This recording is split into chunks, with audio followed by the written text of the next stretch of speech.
We've got on the line with us right now from Bronson, Brandy Piper, RN, vascular nurse navigator at Bronson. She acts as a liaison between medical providers and their patients to ensure coordination of care for vascular services that are provided at Bronson. Brandy, good morning to you.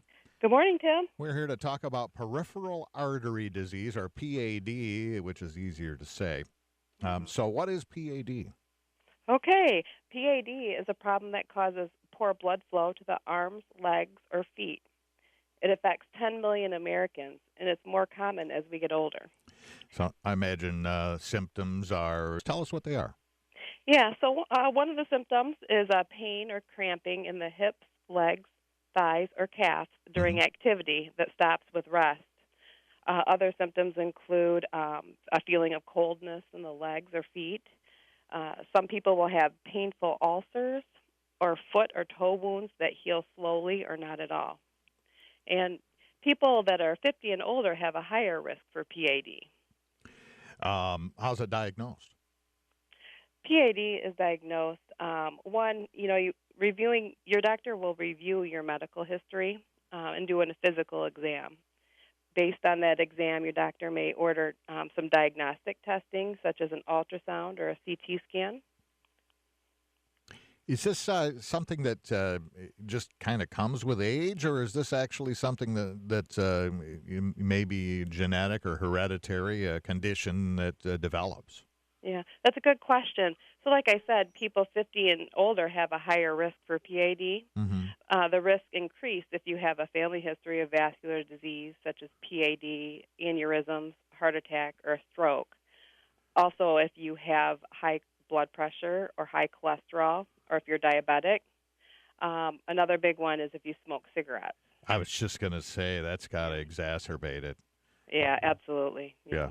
And I remember when I smoked, my feet were cold all the time. And Definitely. yeah, so that restricts blood flow, and I imagine probably other things. Does coffee affect it? It can sometimes. Mm-hmm. Yeah, depending on how much you have and if you're how reactive your body is to the caffeine. So, what do you do if we are diagnosed with PAD, peripheral artery disease? Okay. Mainly, the treatment of PAD risk factors is very important.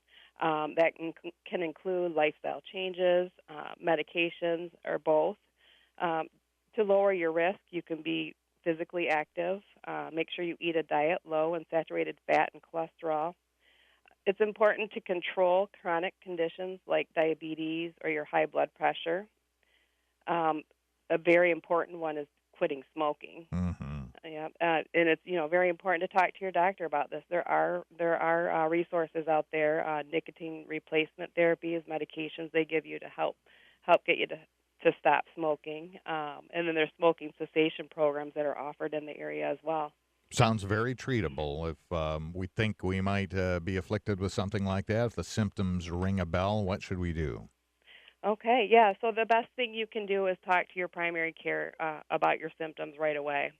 Um, they are the best person to get you the resources you needed. If you have risk factors for developing PAD, it is always good to have the conversation with your doctor to be sure your risk factors are being managed properly. For more information about PAD and other vascular diseases, you can visit our website at bronsonhealth.com/vascular. All right, there you go. Brandy Piper, RN, vascular nurse navigator at Bronson. Thanks for joining us today and telling us about peripheral artery disease. Great. Thanks, Tim. Yep, talk to you next time.